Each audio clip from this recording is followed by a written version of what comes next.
connectés pour l'instant, mais on va quand même démarrer à l'heure. Pour mémoire, on va commencer un enregistrement, donc pour votre information, ce sera disponible ensuite et on pourra le diffuser.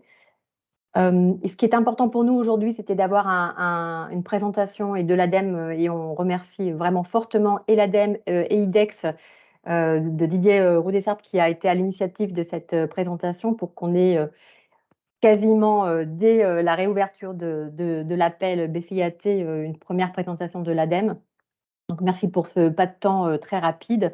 Il tombe très à propos pour nos entreprises qui sont aujourd'hui en train de faire leur feuille de route, et on est en train de le faire au niveau de l'ensemble de la filière, nos feuilles de route de décarbonation pour nos prochaines années. Donc l'accompagnement des entreprises va être encore plus crucial. Donc merci beaucoup. Alice Vautral-Leslie-Moulin, je vous laisse la parole pour présenter cet appel à projet et rappeler un petit peu aussi le rôle de l'ADEME dans ce cadre-là. Et vous aurez un temps de questions pendant la présentation. N'hésitez pas à mettre vos questions dans le chat aussi, on les prendra. On est là pour le coup peu nombreux, donc on aura vraiment un temps intéressant de parole. Et puis après ces questions sur l'appel à projet, on fera un petit retour d'expérience en fin de session avec Didier Roudessart et son expérience IDEX avec les industries agroalimentaires. Donc, je vous laisse la parole, Alice et Leslie. Je ne sais pas qui prend la parole en premier, mais merci encore. Bonjour à tous.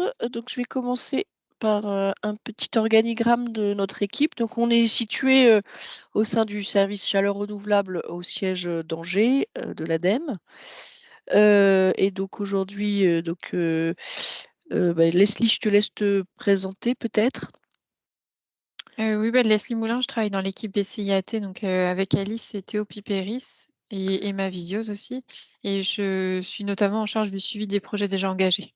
Voilà, donc moi-même, j'assure la coordination et puis je suis plus spécialiste des questions d'approvisionnement. Et puis Pauline s'occupe du BCIB, donc du petit frère du BCIAT. Voilà, et donc notre chef de service, c'est Émilie Macheveau. Donc voilà. Donc pour rentrer dans le vif du sujet, donc on va vous présenter le BCIAT, hein, donc avec donc ces chiffres clés, la présentation du cahier des charges 2023 et du dossier de candidature, et puis vous annoncer aussi les autres petits appels à projets qui sont en lien avec la filière bois actuellement. Donc l'appel à projet BCIAT, donc il a été créé en 2009 et a été financé longtemps par le Fonds Chaleur. Depuis plusieurs années maintenant, il est financé également par France Relance et France 2030. Il a comme objectif de réduire la dépendance énergétique aux énergies fossiles en développant une chaleur biomasse bas carbone pour les sites industriels.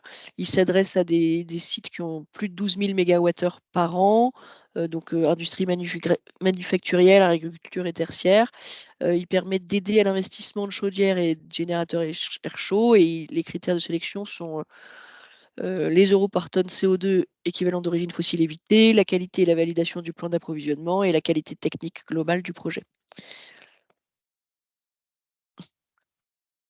Donc, si on fait un petit peu un bilan de ce qui a été financé ces dernières années, donc actuellement en fonctionnement, on a 81 projets, enfin dossiers, mais on a aussi 164 dossiers en cours de réalisation.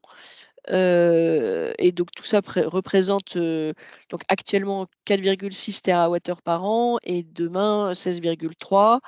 Et donc en tonnes d'approvisionnement, 1,5 million de tonnes en fonctionnement et demain 5,7.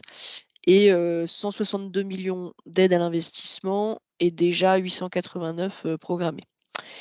Et en tonnes CO2 équivalent d'origine fossile, 1 million de tonnes CO2 équivalent par an évité et 3,7 si l'ensemble des projets se mettent en fonctionnement. Donc si on regarde l'ensemble des secteurs d'activité qui ont été lauréats de cet appel à projet, donc c'est essentiellement les industries agroalimentaires avec les laiteries, plus voilà, les autres industries agroalimentaires, On a depuis assez récemment le secteur de la chimie qui postule au BCIAT. On a historiquement une grosse part d'industrie du bois et granulé et de papier carton, mais l'industrie du bois et granulé maintenant postule au BCIB, qui est un autre appel à projet qui ressemble beaucoup au BCIAT, mais qui est dédié à la filière bois. Voilà. En termes de répartition, il y a quelques régions qui ont déjà beaucoup de projets en fonctionnement, notamment le Grand Est, avec plus de 17 sites en fonctionnement. Et puis dans la programmation, c'est aussi le Grand Est qui est le lauréat, entre guillemets. Voilà, on a aussi Hauts-de-France et Normandie qui ont beaucoup de dossiers, Rhône-Alpes et puis Nouvelle-Aquitaine. Il y a encore des régions de France où il y a assez peu de dossiers, comme en PACA ou en Languedoc-Roussillon, Occitanie, pardon. Voilà. Et plutôt que vous avez les valeurs de ce qui est en fonctionnement, enfin, on les a déjà vues tout à l'heure. En termes d'approvisionnement, donc dans ce qui est en fonctionnement, on a autour de 57% de plaquettes forestières, mais pas que. On a pas mal de connexes des industries du bois liés effectivement historiquement au secteur aux industries de la filière bois qui ont postulé au BCIAT, et aussi l'utilisation de déchets de bois ou de sous-produits agricoles ou de sous-produits industriels. Et en cours de réalisation, la part de plaquettes forestières avait plutôt pas mal diminué au profit du bois B, mais néanmoins, dans la dernière session, les gisements de bois B commencent à être à saturation dans certaines régions, donc c'est le retour de la plaquette forestière majoritaire. Mais des industries de l'agroalimentaire qui auraient des sous-produits type marc de café, produits de brasserie, etc., peuvent utiliser ces sous-produits. Et dans d'autres régions, on peut aussi utiliser des anadelins, des choses comme ça. Je vais laisser la parole à Leslie pour le cahier des charges.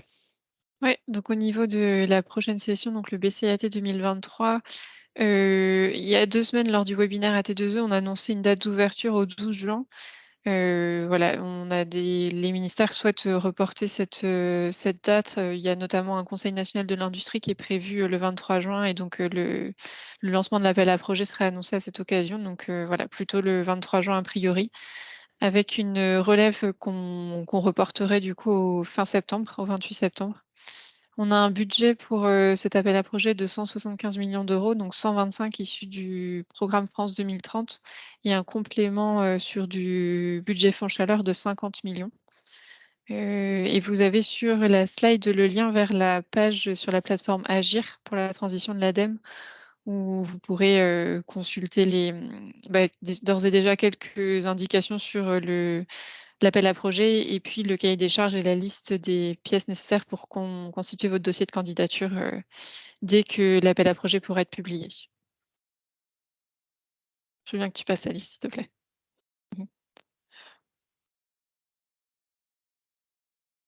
Alors au niveau des grandes lignes du cahier des charges, donc c'est un appel à projet qui vise les secteurs industriels, donc traditionnels, enfin le secteur qui est principalement concerné par le BCIAT, mais cet appel à projet est réouvert aussi pour les projets portés par des acteurs sur des bâtiments tertiaires ou dans le secteur agricole. Sachant que voilà, cette deuxième catégorie sont des projets qui seront financés sur l'enveloppe Fonds Chaleur. Donc l'enveloppe, les projets industriels, ce sera du France 2030 et le tertiaire agricole sur Fonds Chaleur, avec pour nous la possibilité d'utiliser le reliquat qui aurait sur l'enveloppe des 50 millions pour réabonder l'enveloppe dédiée aux projets industriels. On parle bien du coup de projets de production de chaleur de plus de 12 gigawattheures par an. Sous ces seuils, les projets sont éligibles à des aides ADEME, mais via des aides au forfait qui sont gérées directement en direction régionale. Voilà, des projets qui ont un rendement supérieur à 85%.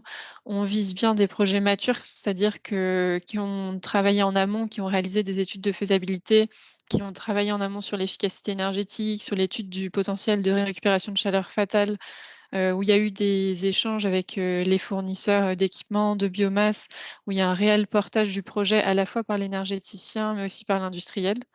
Voilà, c'est des critères importants qui vont entrer en compte dans la notation du projet et des projets dont la demande d'aide sera inférieure à 30 millions d'euros, qui est le nouveau seuil de notification des projets auprès de la Commission européenne. Donc voilà, pas de demande au-dessus de ce montant d'aide.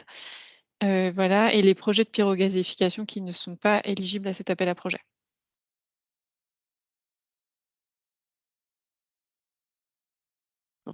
J'avais pas mon micro, oui.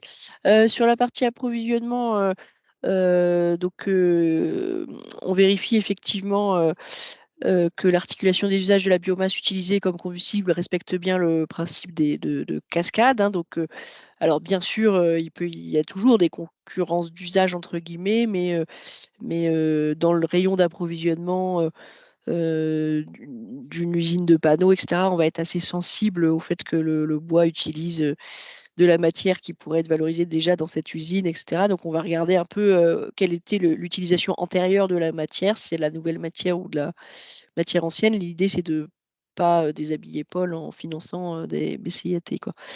Donc il faut qu'il y ait un avis favorable de la cellule biomasse sur le plan d'approvisionnement du projet, de la cellule biomasse régionale d'implantation, plus des régions dans lesquelles il y aurait un prélèvement supérieur à 10 000 tonnes. Pour les dossiers qui ont un approvisionnement externe avec des connexes et des bois fin de vie de type SSD, il faut au moins 50% de plaquettes forestières. Il faut respecter les taux de certification PEFC, FSC régionaux, donc qui sont les pourcentages régionaux de surface certifiés. Si jamais il y a utilisation de biomasse mélangée provenant de refus de tri de filière bois et papier carton, donc il faut que le projet couvre au moins 80% des besoins thermiques par la biomasse. Et donc ça veut dire qu'il y a mise en place de tests récurrents du taux de biomasse pour ces filières. Et cette biomasse mélangée ne peut venir que des filières papier carton, bois, papier, carton. Évidemment, respect des réglementations sur la qualité de l'air nationale et locale. Et pour les projets supérieurs à 5 MW, obligation de mettre un dispositif de collecte de cendres sous foyer et sous multicyclone.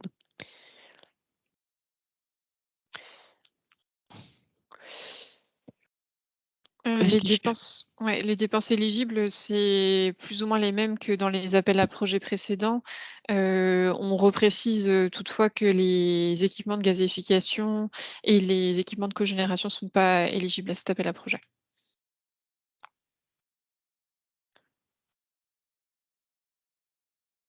Au niveau du process d'instruction, donc on vous a remis ici le déroulé. Donc il y a la première étape, bon, pour vous, il y a la phase de dépôt. Pour nous, donc une fois on a reçu les candidatures, donc on vérifie que les dossiers sont bien complets, on demande les compléments s'il manque des pièces. Ensuite, on vérifie le respect des taux d'encadrement communautaire, c'est-à-dire que vous avez le tableau qui est indiqué en dessous. La demande d'aide ne doit pas excéder un certain montant qui varie entre 45 et 65% selon la taille de votre entreprise. Voilà, donc si vous demandez plus, on va automatiquement raboter la demande d'aide à ce montant maximum. On sollicite les cellules biomasse pour avis sur les plans d'approvisionnement que vous nous transmettez. Voilà, on note vos projets selon des notes qu'on vous précisera par la suite, mais qui sont une note prix, une note appro, une note technique. Une fois qu'on a ces notations, on peut établir un classement des projets. Donc, il y a bien 2 classements différents, un classement pour les industriels et un classement agricole tertiaire. À ça s'ajoute ensuite une analyse économique pour être sûr que le niveau d'aide que vous sollicitez est pas, on va vous dire que votre projet ne serait pas jugé trop rentable et si ça l'était, dans ce cas-là, la demande d'aide serait rabotée également. Et ensuite, on prend les projets dans l'ordre de classement avec éventuellement le montant d'aide demandé révisé à la baisse, mais jusqu'à épuisement de l'enveloppe disponible.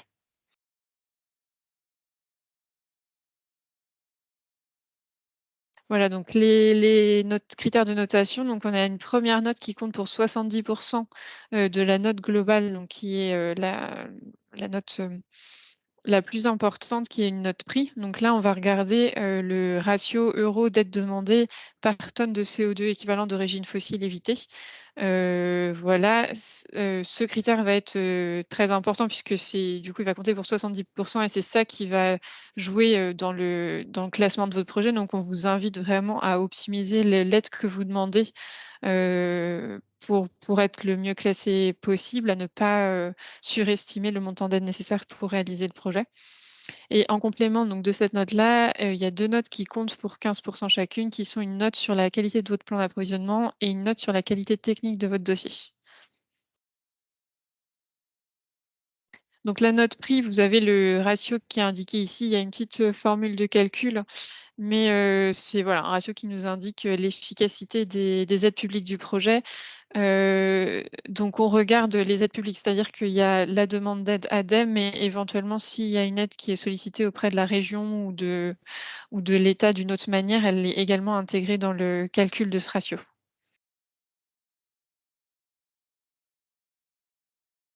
Donc sur la note approvisionnement, donc c'est vrai que les critères se sont plutôt renforcés, hein. Donc la notation se fait par rapport aux caractéristiques des combustibles utilisés, les garanties sur la nature et l'originalité des combustibles, la traçabilité, les engagements sur la traçabilité qui sont renforcés également, l'évaluation des risques de conflit d'usage et l'évaluation des risques de tension potentielle de la ressource, le taux de biomasse certifié, garantie sur le prix et adéquation de l'aire d'approvisionnement par rapport aux caractéristiques du projet. Donc désormais, lorsque les plaquettes forestières ne sont pas certifiées, on va regarder le taux de plaquettes qui bénéficient d'une chaîne de contrôle, toujours de type PEFC, FSC. Donc est-ce que les fournisseurs de la plaquette entre guillemets, non certifiés sont bien eux-mêmes certifiés pour garantir une qualité d'exploitation, même si on n'a pas l'engagement du propriétaire à la gestion durable. On souhaite aussi avoir une meilleure traçabilité. Donc, en fait, il peut y avoir du bonus dans les notes approvisionnement si la traçabilité permet d'aller jusqu'au type de peuplement ou jusqu'au type de type résineux feuillu, etc. Donc, pour qu'on connaisse mieux la nature des chantiers qui alimentent les chaufferies biomasse en plaquettes forestières. Donc en fait, c'est ça. Donc il y a un taux minimum de fournisseurs certifiés, mais après, c'est du bonus, entre guillemets, dans les notes, si vous avez une meilleure traçabilité ou plus de fournisseurs certifiés ou plus de matières certifiées. Ensuite, on demande l'engagement des fournisseurs à appliquer les recommandations de la brochure récolte durable de l'ADEME. Et si jamais un avis de cellules biomasse était donné était défavorable, ça serait éliminatoire pour votre dossier. On vous a mis en lien les référentiels ADEME combustible ou énergie pour que vous puissiez bien comprendre les différentes catégories de combustibles et la manière dont on les classe. Au niveau de la note technique, du coup, on va vous demander de présenter votre démarche de décarbonation globale du site.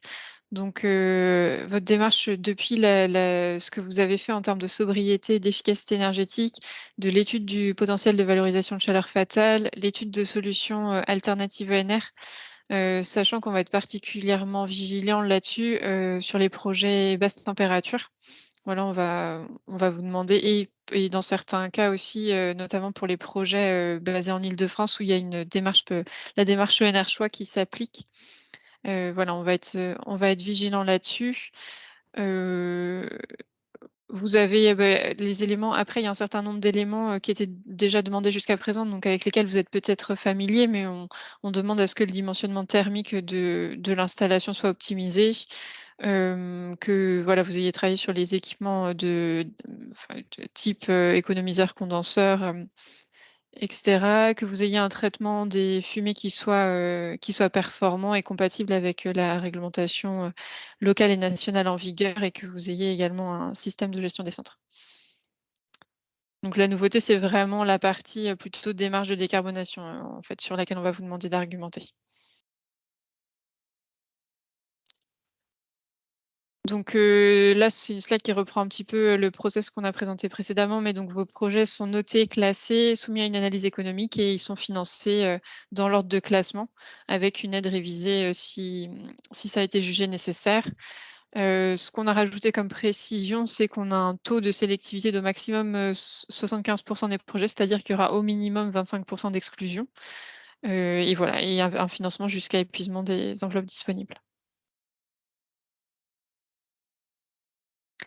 Quelques éléments en termes de calendrier, même si vous en avez l'expérience, c'est un calendrier qui est très flottant. Mais voilà, c'est l'objectif à date en tout cas. Donc une relève fin septembre, au 28 septembre. La période d'octobre-novembre pour qu'on puisse évaluer les candidatures. Un passage en pré-CNA qui se ferait en fin d'année 2023. Donc le CNA, c'est une des commissions, Commission nationale des aides, c'est une des commissions de validation des projets pour l'ADEME. Un passage en CNA et CPMO. Donc ça, c'est le CPMO, c'est l'instance, la commission, on va dire, qui évalue les projets dans le cadre des aides France 2030. Ce qui nous donnerait une annonce des lauréats février-mars, on va dire, et puis une contractualisation au printemps 2024.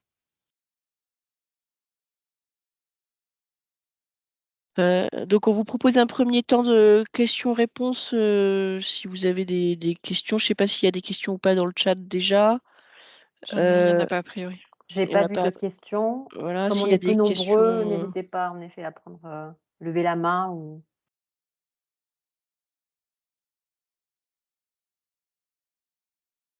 pas de questions. Bon, j'avoue que c'était très, très clair, et précis. Donc pas Donc, de questions, ouais, on vous va laisse vous présenter continuer. un peu Merci beaucoup. la manière dont il faut compléter le dossier. Alors, désormais, voilà comment se présente le dossier de candidature à compléter, pour lequel vous aurez environ 3 mois, dont les vacances scolaires, donc c'est quand même, ça reste court.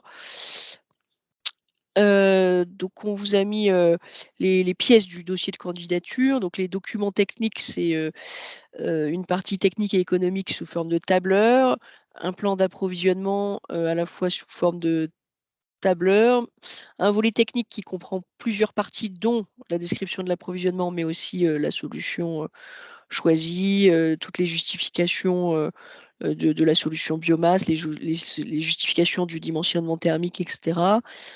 Après, donc, une pièce acte de candidature, les audits énergétiques pour les sites non ISO 50001, et la dernière revue énergétique et certificat pour les sites certifiés, une étude de faisabilité de la solution de biomasse lorsqu'elle a été réalisée, les déclarations C2E, les lettres d'engagement d'approvisionnement, donc ça va avec le plan d'approvisionnement, et puis après, les relevés d'identité bancaire, les factures de l'énergie fossile actuellement substituées, et tout autre justificatif selon les cas particuliers. Donc voilà, ça c'est la présentation. Je vais laisser la main à Leslie sur la partie technique et économique.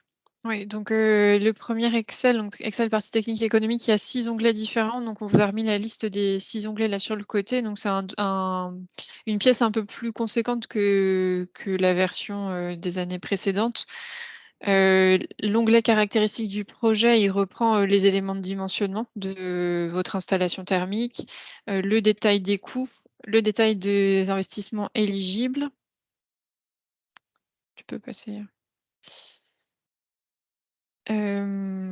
Voilà, quelques informations sur le site, notamment s'il est soumis au quota carbone ou à quelle taxe il est assujetti. La taille de l'entreprise. Sur la taille de l'entreprise, c'est un point sur lequel on insiste parce que si c'est mal renseigné là, en fait, ça impacte directement le taux d'aide qu'on peut vous octroyer et ça remet en question toute l'analyse économique de votre projet. Donc vraiment, on vous demande d'être vigilant sur la manière dont cette case-là est remplie. Le montage financier de votre projet et on a rajouté cette année une petite section sur les résultats. Donc, vous avez le taux d'aide qui est indiqué. Vous aurez une alerte si le taux d'aide sollicité dépasse les taux d'encadrement communautaire. Donc, vous avez ici votre niveau d'aide et vous avez votre ratio en euros d'aide demandée par tonne de CO2 équivalent d'origine fossile évitée. Ça, c'est le ratio qui compte pour 70% de votre note. Comme ça, voilà, vous pouvez également faire plusieurs simulations et voir l'impact que ça a sur ce ratio-là. Donc, dans l'Excel, il y aura également, et ça c'est nouveau, 3 onglets d'indicateurs sociaux, environnementaux, on va dire, qui sont liés au programme France 2030. Donc, un onglet grille d'NSH, donc là, c'est Do Not Significant Harm, c'est un onglet qui permet de vérifier que votre projet n'a pas d'impact majeur sur l'environnement. Donc, il y a un certain nombre de critères qui sont indiqués. Vous avez à renseigner une note entre -2 et +2 selon l'impact que vous, comment dire, le niveau d'impact que vous évaluez de votre projet sur le critère. Donc, par exemple, si on prend la section atténuation du changement climatique, vous avez 3 sous-critères: production d'énergie ou de chaleur renouvelable, efficacité énergétique. Donc là, à vous de juger, voilà, si l'impact de votre projet, sachant que des notes négatives indiquent un projet qui du coup nuit fortement à l'environnement et donc qui pose un problème, quoi. Dans la remontée d'indicateurs, ça va être regardé, ça va être regardé de près. En fait, si vous suivez la réglementation, vous n'êtes pas en impact négatif, vous êtes en impact nul. Voilà. La réglementation protège déjà des impacts négatifs trop importants. Voilà, donc en tout cas, c'est pas évident, on en est conscient, mais on vous demande de faire l'exercice et dans la mesure du possible d'apporter les argumentaires quelques argumentaires pour justifier votre note et voilà la manière dont vous pourriez l'évaluer. Et petite précision, cette grille est descriptive, mais elle ne rentre pas dans les critères de notation. C'est un exercice qu'on vous demande pour que nous, on ait bien vérifié que les projets restent favorables sur le plan environnemental. Donc, c'est sollicité par la Commission européenne et n'est pas directement en lien avec la notation. Donc il y a cet onglet-là, il y a un nouvel onglet aussi d'indicateurs France 2030. Donc un nouvel indicateur France 2030. Donc là, il y a... ah oui, on ne l'a pas précisé, mais pour tout... Donc on a essayé d'harmoniser sur l'ensemble des pièces à remplir. Vous avez à remplir les cellules qui sont en bleu clair. Ce qui est bleu foncé, vous n'y touchez pas, c'est rempli automatiquement. Donc là, on voit qu'en fait, il y a un certain nombre de ces critères qui vont déjà être remplis, en fait, qui correspondent aux indicateurs DNSH de l'onglet précédent. Donc ça, vous l'avez fait, vous le faites une seule fois. Donc il y a quelques indicateurs bleu clair supplémentaires qui sont demandés. C'est des indicateurs socio-économiques, on va dire. Donc le nombre d'emplois créés pendant la construction, post-projet. Il y a un indicateur sur la part des femmes dans l'équipe projet également. Voilà, on vous demande de les remplir au mieux, même si on est conscient que vous n'aurez peut-être pas toutes les informations ou qu'elles seront amenées à être évoluées, mais voilà, on vous invite à le remplir du mieux possible. Un onglet également sur les objectifs de développement durable.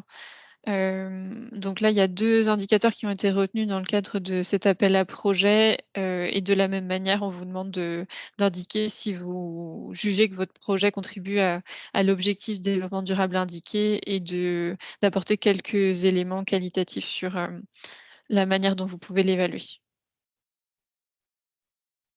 Donc sur le volet du plan d'approvisionnement, donc le tableur entre guillemets a été relooké, mais ça reste quand même la même construction que d'habitude. Donc avec un premier onglet plan d'approvisionnement qui est sur votre bassin d'approvisionnement, où en fait par nature, par type de combustible, on vous demande de détailler les régions d'origine et les tonnages prélevés.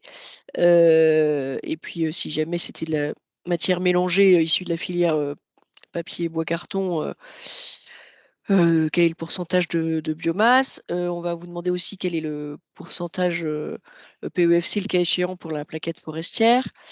Ensuite, vous avez un deuxième onglet qui va détailler fournisseur par fournisseur la matière que vous avez retenue. Donc, c'est bien donc vous avez des lettres d'engagement qui parfois peuvent être supérieures, mais en tout cas, vous retenez tant de tonnes par fournisseur et le total doit bien être égal à votre besoin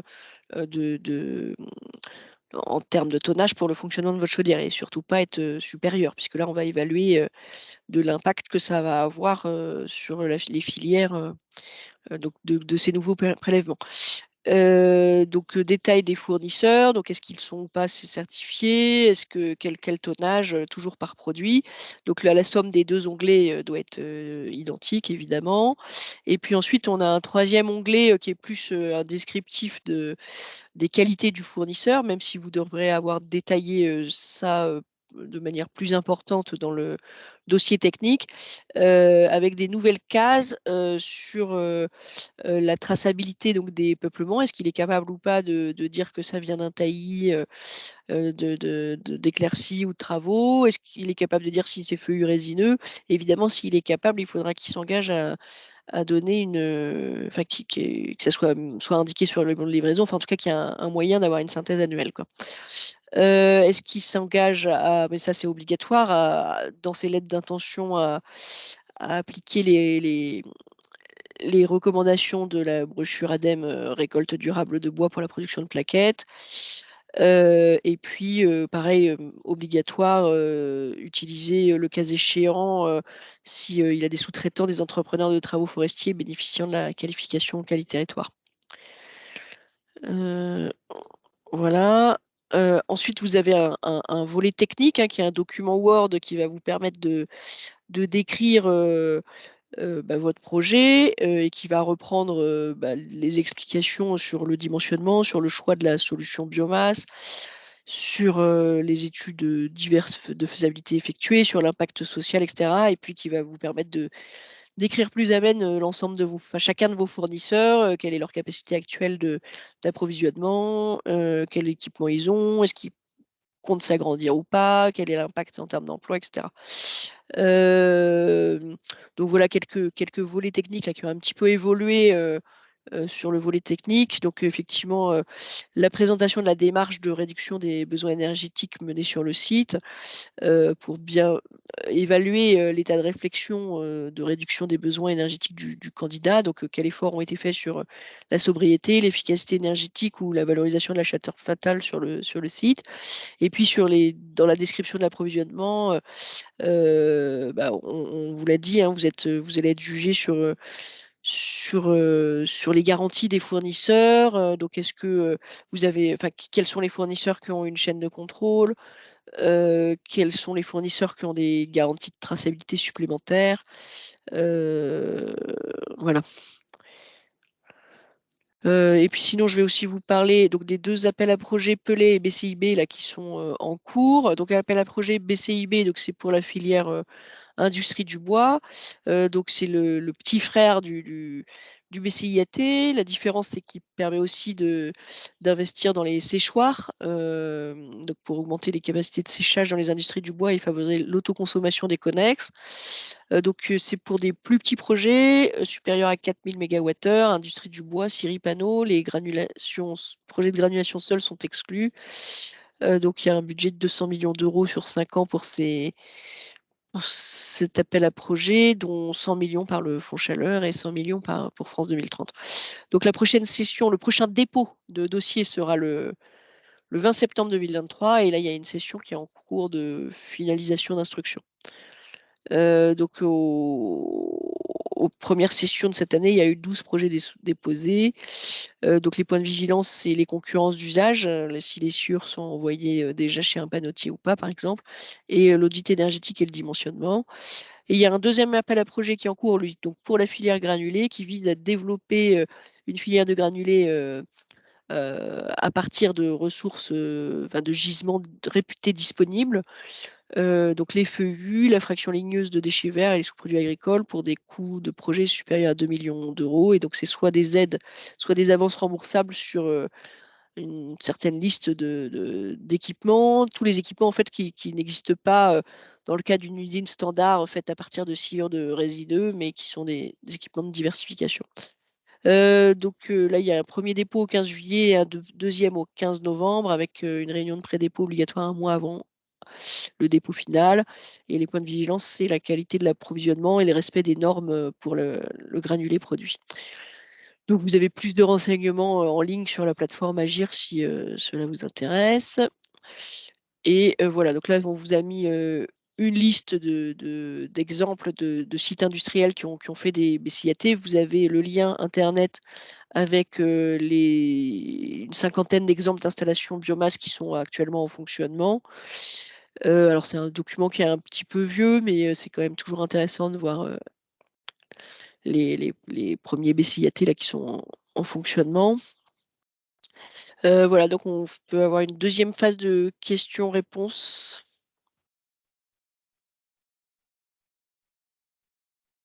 Encore merci. Est-ce que vous avez des questions? Il n'y a pas de questions dans le chat. Ben, je vous en prie, prenez la parole. Je ne vois que votre prénom, Jean-Marc. Oui, je suis Jean-Marc Didier, je suis chef de projet chez IDEX. Déjà, je vous remercie pour la présentation très exhaustive. On a bien noté les points de vigilance sur lesquels, justement, vous nous avez invités à faire beaucoup attention.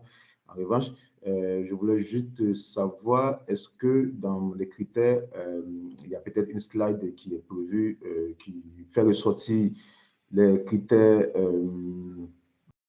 des notes éliminatoires. Est-ce qu'il y a des critères éliminatoires sur lesquels vous souhaiterez peut-être revenir pour qu'on fasse un peu plus attention? Ben, en note éliminatoire, donc il y a effectivement, si vous avez un avis défavorable de cellules biomasse, le dossier est éliminé. Après, je veux dire, ça va être le classement. Hein, si vous êtes trop cher en eurotonnes CO2, bah, vous serez dans la fin du classement. Et donc, comme il y a 75% seulement des dossiers qui peuvent être récupérés, déjà, il y en a 25% qui sont éliminés. Ensuite, compte tenu du budget qu'on a, il y aura une forte concurrence entre les dossiers. Donc, sans doute que peut-être qu'on aura plus que 25% éliminés. Et puis, il y a la maturité. Enfin, voilà, on peut mettre des mauvaises notes, mais on n'a pas mis de notes éliminatoires. En maturité, on a mis des notes éliminatoires, Leslie, ou pas? Je ne sais plus. Non, après, c'est le classement qui va faire. Voilà. Oui, c'est le classement. C'est difficile de donner un niveau de maturité qui fasse que le projet soit vraiment éliminé d'office, mais oui, non, ça va être le classement qui va jouer. Après, bah, du coup, c'est le périmètre des projets éligibles, quoi. Si vous présentez un projet de pyro, voilà, ça rentre Oui, pas dans le périmètre, mais aussi toutes les questions, enfin voilà, tout ce qui est éligibilité, 50% de plaquettes forestières, le taux PEFC minimum requis, etc. Ça, c'est des critères. Enfin, toutes les exigences du cahier des charges sont à respecter, bien évidemment, quoi. vous aviez une question en particulier, peut-être en tête, ou un critère particulier ou non?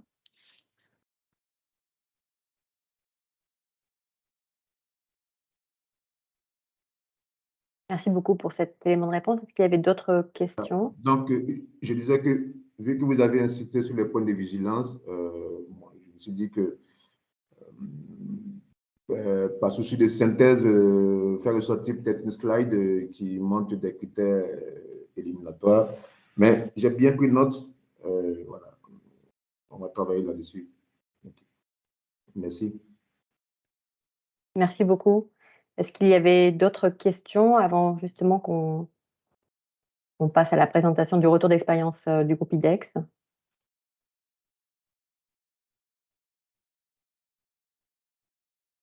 Je pense que Alice, Leslie, vous aviez dit tout ce que vous vouliez. Merci beaucoup pour cette présentation très claire, très à propos pour nos entreprises. Merci encore d'avoir permis l'enregistrement parce qu'il va être très utile vu que j'ai l'impression que ceux qui voulaient notamment participer n'ont pas pu se connecter. Donc, merci encore pour, ce point. On passe au retour d'expérience, et peut-être, Didier, je vais vous demander aussi de présenter, le Bien. groupe IDEX que peut-être on ne connaît pas et je vais télécharger la, présentation en même temps. Merci encore à toutes les 2, de votre présence aujourd'hui de l'ADEME. Merci beaucoup. Alors je mets votre Merci. présentation. Est-ce que vous m'entendez? On vous entend. Bon, merci. Bonjour à tous. Voilà, donc quelques mots effectivement sur le retour d'expérience du groupe IDEX sur les appels à projets BCIAT. Donc, je m'appelle Didier Roudessa, je suis directeur des marchés industriels d'IDEX. Voilà, donc très rapidement, quelques mots sur IDEX. Ce n'est pas l'objet de la présentation, mais malgré tout, quelques mots de présentation sur notre entreprise, donc, qui est une entreprise de services énergétiques qui produit et fournit des utilités industrielles bas carbone et notamment de la vapeur décarbonée pour les sites industriels. Alors, quelques chiffres, voilà, nous faisons 2,2 milliards d'euros de chiffre d'affaires, nous sommes 5300 collaborateurs sur toute la France, nous avons une très forte culture sécurité, nous sommes labellisés EcoVadis Gold.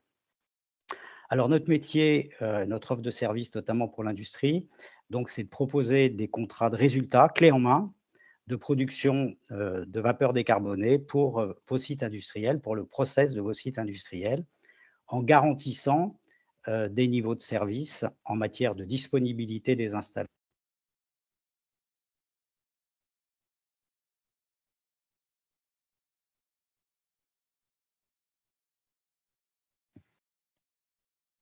On ne t'entend plus, Didier.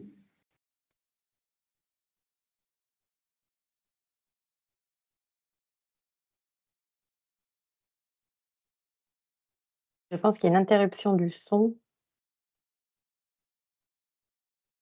du côté IDEX.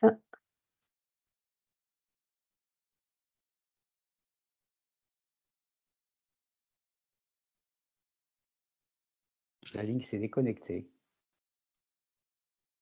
Vous m'entendez ou pas? Oui, on vous entend. Ah, excusez-moi, il y a dû y avoir un problème de connexion. Voilà, donc en prenant des engagements de service et en prenant des engagements, bien sûr, de réduction des émissions de CO2. Alors, ce sont donc des engagements de résultats.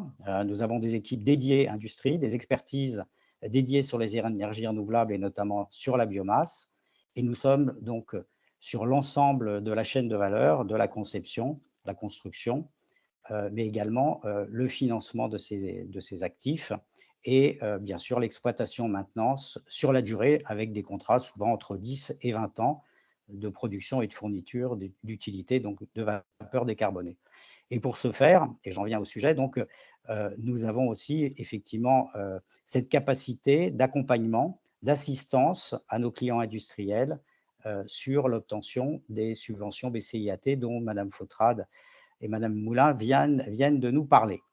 Alors, comment le groupe IDEX peut vous accompagner efficacement sur justement ces demandes de subventions BCIAT? Eh bien, voilà, deux étapes clés. Une première étape qui est l'étude de faisabilité, donc pour permettre un go-no-go rapide, donc étude de faisabilité technico-économique, de manière à bien comprendre vos besoins, vos contraintes, et puis déterminer quelle est la bonne solution et quel est le niveau de subvention requis pour que ce projet soit viable pour vous. Et puis, une deuxième étape, une fois le go réalisé, une deuxième étape, donc, où effectivement, nous finalisons ensemble la solution technico-économique et nous déposons le dossier ensemble de demande de subvention à l'ADEME. Alors, nous l'avons fait avec succès avec un certain nombre de groupes industriels, notamment de groupes agroalimentaires. Voilà, j'en cite quelques-uns, donc récemment, donc Schreiber, Bell, Le Safre, Monduel, Nestlé ou Lactalis. Et notre retour d'expérience sur ces dossiers repose, de mon point de vue, sur voilà, deux facteurs clés de succès absolument essentiels qui ont été, de mon point de vue, tout d'abord, notre capacité à concevoir ensemble la bonne solution technico-économique. Ça, c'est un prérequis essentiel, évidemment. et puis bâtir le bon plan d'approvisionnement biomasse qui associe toutes les exigences et vertus qu'ont rappelé l'ADEME, en termes bien sûr de traçabilité, de non-conflit d'usage, de proximité d'approvisionnement, et puis de volume et de qualité dans la durée, parce que le point essentiel évidemment c'est d'avoir ce plan d'approvisionnement qui soit pérenne sur le long terme, puisque nos contrats sont des contrats qui peuvent aller jusqu'à 20 ans.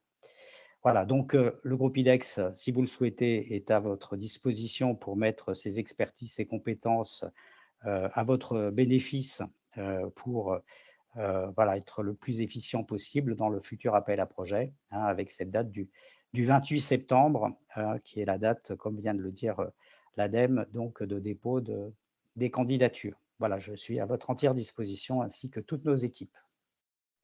Voilà, merci beaucoup en tout cas, Madame Blanchemange, de m'avoir donné cette opportunité de présenter l'offre de service du groupe IDEX. Merci beaucoup. Merci beaucoup, c'était aussi très clair. On voit bien l'intérêt de cet accompagnement. Est-ce que vous avez des questions, d'autres questions?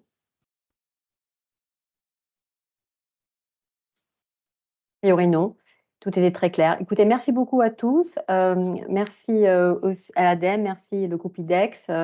On va mettre tout ça à disposition de tous, vos supports de présentation, le replay, pour que ceux qui n'étaient pas là aujourd'hui puissent aussi en bénéficier. Ça va être très important pour eux.